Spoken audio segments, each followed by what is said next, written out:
വാതിൽ തുറന്ന് പുറത്തിറങ്ങിയ വാസുദേവൻ പുറത്ത് നിൽക്കുന്ന ആളെ കണ്ടപ്പോൾ ഒന്ന് ഞെട്ടി. അത് വേറാരുമല്ലായിരുന്നു, പോലീസ് കോൺസ്റ്റബിൾ സദാശിവനായിരുന്നു അത്. പക്ഷേ ആ ഞെട്ടൽ പുറത്ത് കാണിക്കാത്ത രീതിയിൽ വാസുദേവൻ സദാശിവനോട് ചോദിച്ചു, "അല്ല, സാറെന്താണ് ഇവിടെ? അല്ല, അകത്ത് വേറാരുമില്ലേ?" സദാശിവൻ ചോദിച്ചു. ഇത് അകത്ത് നിന്ന നീലിമ കേൾക്കുന്നുണ്ടായിരുന്നു. സദാശിവനെ സിദ്ധാർത്ഥായിരിക്കാം ഇങ്ങോട്ട് പറഞ്ഞു വിട്ടതെന്ന് അവൾക്ക് തോന്നിയപ്പോൾ അല്പം ധൈര്യം വെച്ചു. തന്നെ തടഞ്ഞു വെച്ച ബോഡി ഗാർഡിനെ തള്ളി മാറ്റിക്കൊണ്ട് അവൾ മുന്നിലേക്ക് ഓടി വന്നു. തൻ്റെ മുന്നിലേക്ക് കിതച്ചുകൊണ്ട് ഓടി വന്ന് നിൽക്കുന്ന നീലിമയെ കണ്ട് പോലീസുകാരൻ അമ്പരന്നു. "സർ, ഇവരെന്നെയും എൻ്റെ കുഞ്ഞിനെയും കൊല്ലാൻ നോക്കുകയാണ്" എന്ന് കരഞ്ഞുകൊണ്ട് നീലിമ പറഞ്ഞു. ഇത് കേട്ടപ്പോൾ സദാശിവൻ വാസുദേവനെ ഒന്ന് നോക്കി. "അയ്യോ സർ, ഇവള് കളവ് പറയുന്നതാണ്. ഞാനെന്തിന് എൻ്റെ മോളെ ദ്രോഹിക്കണം?"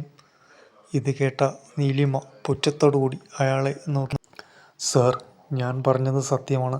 എൻ്റെ മകനെ ഇവർ കത്തി കാട്ടി ഭീഷണിപ്പെടുത്തി അകത്ത് നിർത്തിയിരിക്കുന്നുണ്ട്." പിന്നെ സദാശിവൻ ഒന്നും നോക്കാതെ മുറിയിലേക്ക് പാഞ്ഞുകയറി. അവിടെ എത്തി നോക്കുമ്പോൾ കട്ടിലിൽ കെട്ടിയിരിക്കുകയാണ് അശ്വിനെ. ഇത് കണ്ടപ്പോൾ പോലീസുകാരന് നീലിമ പറഞ്ഞതെല്ലാം സത്യമാണെന്ന് ബോധ്യമായി. ഇതൊക്കെ കണ്ട സദാശിവൻ വാസുദേവനോട് ചോദിച്ചു, "സർ, എന്താണ് ഈ കാണുന്നത്? എന്താണ് സംഭവം?" "അത് സർ, ഞാനിവളെ ഒന്നും ചെയ്തിട്ടില്ല. പിന്നെ ഞാനീ കാണുന്നതൊക്കെ ഒരു കാര്യം ചെയ്യാം. തന്നെ എനിക്ക് മുൻപരിചയമുള്ളതുകൊണ്ട് ഞാനിപ്പോൾ തന്നെ അറസ്റ്റൊന്നും ചെയ്യുന്നില്ല. താനൊരു കാര്യം ചെയ്യ്, താൻ ഇവിടുന്ന് പോകാൻ നോക്ക്." ഇത് കേട്ടപ്പോൾ വാസുദേവൻ ആകെ നാണം കെട്ടു. അവിടെ നിന്ന് ഇറങ്ങിപ്പോയി.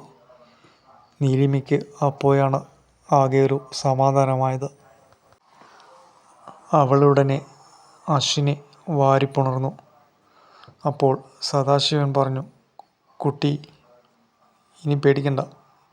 ഇനി വല്ല പ്രശ്നമുണ്ടെങ്കിൽ ഈ നമ്പറിൽ എന്നെ വിളിച്ചാൽ മതി" എന്നും പറഞ്ഞ് ഒരു കാർഡെടുത്ത് നീലിമയ്ക്ക് നീട്ടി. അതിനുശേഷം അവിടുന്ന് ഇറങ്ങിപ്പോയി. അശ്വിൻ ആകെ നിലവിളിക്കാൻ തുടങ്ങി. നീലിമ എന്തൊക്കെ സമാധാനിപ്പിച്ചിട്ടും അവൻ്റെ നിലവിളി നിർത്താൻ കഴിഞ്ഞില്ല. അപ്പോഴാണ് നീലിമയ്ക്ക് തോന്നിയത്, സിദ്ധാർത്ഥ് കൂടെ ഉണ്ടായിരുന്നെങ്കിലോ എന്ന്. നീലിമ പുറത്തോട്ട് നോക്കുമ്പോൾ പുറത്ത് കാറിൽ ചാരി നിൽക്കുകയാണ് സിദ്ധാർത്ഥ്. ഇത് കണ്ടപ്പോൾ നീലിമ സിദ്ധാർത്ഥിനെ നോക്കി ചിരിച്ചു. ഉടനെ സിദ്ധാർത്ഥ് വീട്ടിലേക്ക് കയറി വന്നു. ഇത് കണ്ട അശ്വിൻ പാഞ്ഞു വന്ന് സിദ്ധാർത്ഥിനെ കെട്ടിപ്പിടിച്ചു. സിദ്ധാർത്ഥ് ഇരു കൈകളും കൊണ്ട് അവനെ എടുത്തുയർത്തി. അപ്പോൾ അവൻ സിദ്ധാർത്ഥിനോട് പറഞ്ഞു, "ഡാഡി, അയാൾ ഞങ്ങളെ കത്തി കൊണ്ട് കൊല്ലാൻ ശ്രമിച്ചു ഡാഡി." ഇത് കേട്ടപ്പോൾ സിദ്ധാർത്ഥന് വാസുദേവനെ കൊല്ലാനുള്ള ദേഷ്യം വന്നു. "മോനെ, ഇനി നീയൊന്നും പേടിക്കണ്ട. ഇനി മോനെ ആരും ഉപദ്രവിക്കാൻ വരില്ലട്ടോ." ഇത് കേട്ടപ്പോൾ അശ്വിന് സമാധാനമായി. സിദ്ധാർത്ഥ് എന്തു പറഞ്ഞാലും അശ്വിന് അത് വിശ്വാസമാണ്.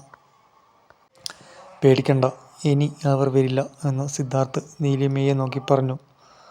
അപ്പോൾ "വളരെ നന്ദിയുണ്ടെന്ന്" നീലിമ കൈകൂപ്പിക്കൊണ്ട് സിദ്ധാർത്ഥിനോട് പറഞ്ഞു. "എന്നെ നീ തൊഴുകയൊന്നും വേണ്ട. അതുപോട്ടെ, ഞാൻ നിന്നോട് പറഞ്ഞ കാര്യം നീ ആലോചിച്ചോ?" "ഇല്ല, എനിക്ക് ആലോചിക്കാനുള്ള സമയം കിട്ടിയില്ല." "ഓ, അപ്പോൾ ഇയാൾക്ക് ആലോചിക്കാൻ എത്ര മാസം വേണം?" നീലിമ അതിന് മറുപടി പറയാതെ അയാളെ നോക്കി. "സാർ, ഇനിയൊരു കല്യാണം എന്നൊക്കെ പറഞ്ഞാൽ എനിക്കത് ഉൾക്കൊള്ളാൻ വളരെ പ്രയാസമാണ്. ഞാൻ വിദേശത്ത് പോയി വന്നത് എന്നൊക്കെ ശരിയാണ്. പക്ഷേ ഇപ്പോഴും ഞാൻ ആ പഴയ നീലിമ തന്നെയാണ്. എനിക്ക് നിങ്ങളോട് വളരെ സ്നേഹമുണ്ട്. അതുകൊണ്ട് മറുത്തു പറയാനും തോന്നുന്നില്ല. സത്യത്തിൽ എന്താണ് ചെയ്യേണ്ടതെന്ന് എനിക്ക് ഒരു ഐഡിയയും കിട്ടുന്നില്ല." എന്ന് വളരെ നിസ്സഹായതയോടുകൂടി നീലിമ പറഞ്ഞപ്പോൾ സിദ്ധാർത്ഥ് ഒരു നിമിഷം ആലോചിച്ചു നിന്നു. എന്നിട്ട് പറഞ്ഞു, ശരി. നീലിമയ്ക്ക് താല്പര്യമില്ലെങ്കിൽ ഞാൻ കൂടുതൽ നിർബന്ധിക്കുന്നില്ല. ഇതങ്ങനെ നിർബന്ധിച്ച് ചെയ്യിക്കേണ്ട കാര്യമൊന്നുമല്ലല്ലോ. എങ്കിൽ ശരി എന്നും പറഞ്ഞ് സിദ്ധാർത്ഥ് അവിടുന്ന് ഇറങ്ങിപ്പോയി. ഇത് കണ്ടപ്പോൾ നീലിമയ്ക്ക് വളരെ വിഷമം തോന്നി. സിദ്ധാർത്ഥ് തന്നോടുള്ള ദേഷ്യം കൊണ്ടാണോ അങ്ങനെ പറഞ്ഞതെന്ന് അവൾ ആലോചിച്ചു. അച്ഛാ, ഇത് വളരെ നാണക്കേടായിപ്പോയി എന്ന് അഞ്ജലി വാസുദേവനോട് പറഞ്ഞു.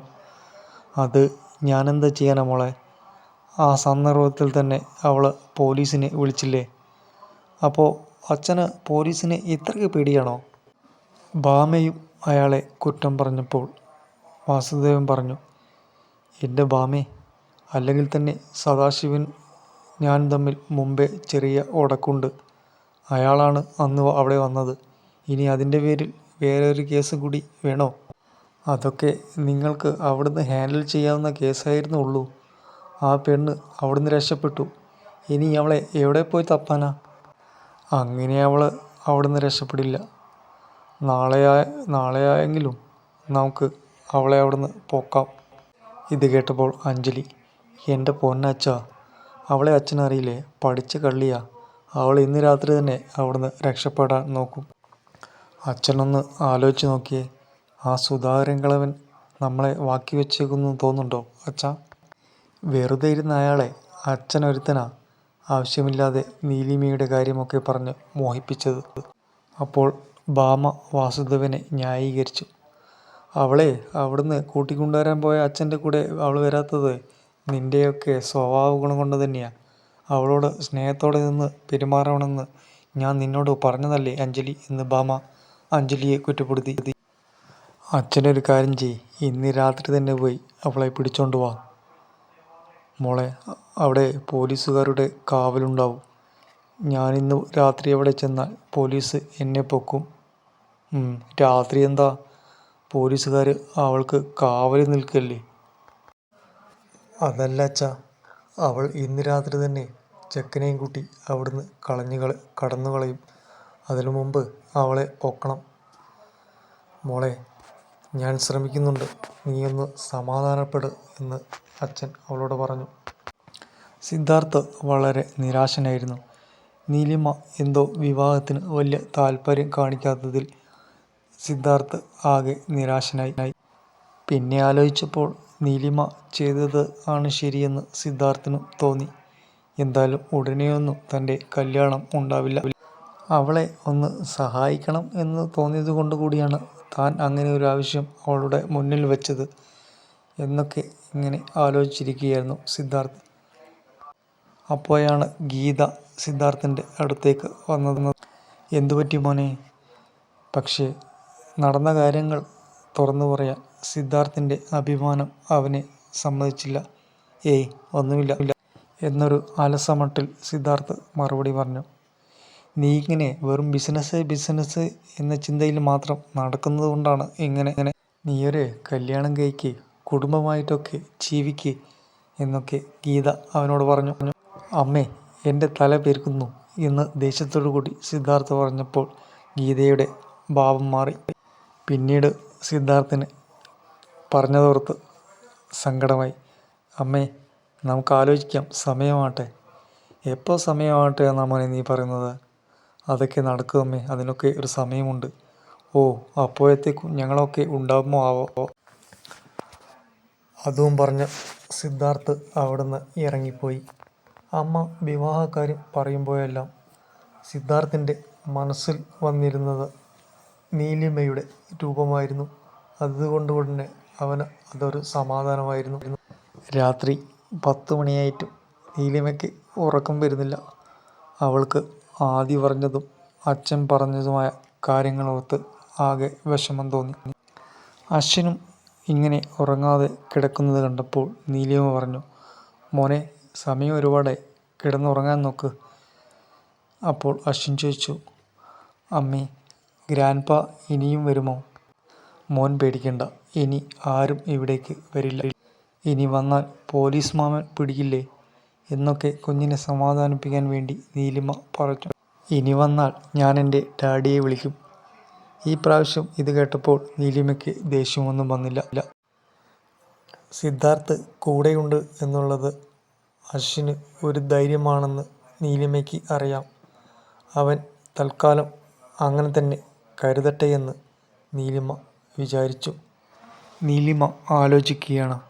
സിദ്ധാർത്ഥ് ഇനിയും എന്നെയും കുഞ്ഞിനെയും രക്ഷിക്കാൻ വേണ്ടി ഇങ്ങോട്ട് വരുമെന്ന് തോന്നുന്നില്ല. താൻ പറഞ്ഞത് കേട്ട് അദ്ദേഹത്തിന് നല്ല വിഷമമായി കാണും. അപ്പോഴാണ് വീടിന് തൊട്ടടുത്തായി എന്തോ ഒരു ശബ്ദം നീലിമ കേൾക്കുന്നത്. ഉടനെ തന്നെ ബെഡിൽ നിന്ന് എഴുന്നേറ്റ് നീലിമ അങ്ങോട്ട് നോക്കി.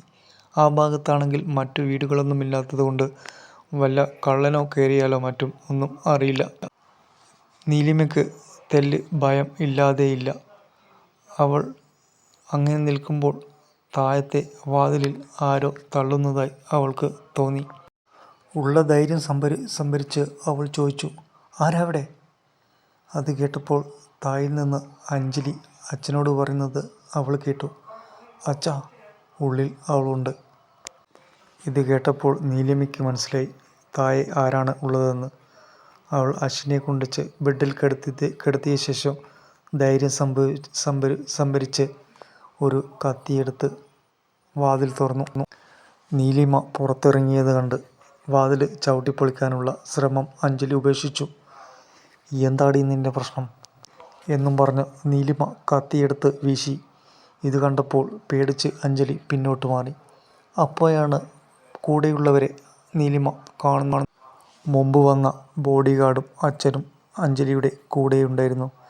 ഇത് കണ്ട നീലിമ ഭയന്ന് ഉള്ളിലേക്ക് കയറി വാതിലടയ്ക്കാൻ ശ്രമിച്ചു. ശബ്ദം കേട്ട് അശ്വിനും താഴോട്ട് വന്നിരുന്നു. ഡാ, ആ ചെറുക്കനെ പിടിച്ച് വണ്ടി കയറ്റ് എന്ന് വാസുദേവൻ പറഞ്ഞു.